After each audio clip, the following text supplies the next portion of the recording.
আসসালামু আলাইকুম রহমতুল্লাহ। সম্মানিত প্রিয় বন্ধুগণ, আপনারা সবাই জানেন যে সাবেক সিআইসি নুরুল হুদা সাহেব উনি আটক হয়েছেন। সম্মানিত প্রিয় বন্ধুগণ, উনি শুধু আটক হন নাই, এমনকি জনগণের হাতে উনি আটক হয়েছেন। জনগণ ওনাকে জুতা দিয়ে পিটিয়েছে এবং জুতার মালা পরিয়ে পুলিশ প্রশাসন আইনের হাতে তুলে দিয়েছে। এমনকি সম্মানিত প্রিয় বন্ধুগণ, আদালত ওনাকে 4 দিনের রিমান্ডে দিয়েছে।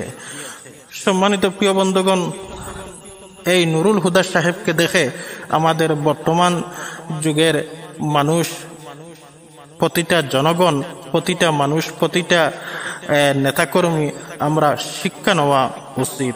দেখেন, এই নুরুল হুদা সাহেব যেই বয়সে একটু পরিবার, স্ত্রী সন্তানদেরকে নিয়ে আরাম আয়েশে থাকার কথা, কিন্তু সেই বয়সে উনি খাটতে হবে ওনার কর্মের কারণে বাকিটা জীবন জেলে।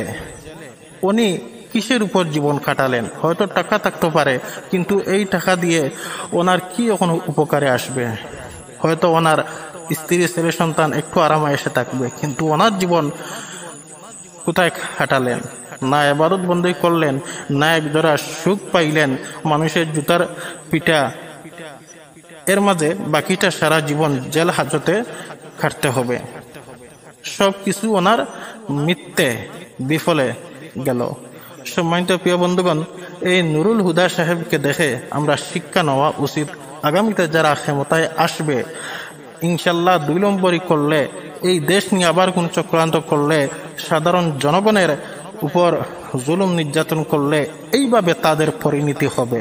আমাদের শিক্ষা নেওয়া উচিত এই নুরুল হুদা সাহেবকে দেখে। সবাই সুস্থ থাকেন, ভালো থাকেন। পরবর্তী ভিডিওটি আবার দেখা হবে। আসসালামু আলাইকুম রহমতুল্লাহ।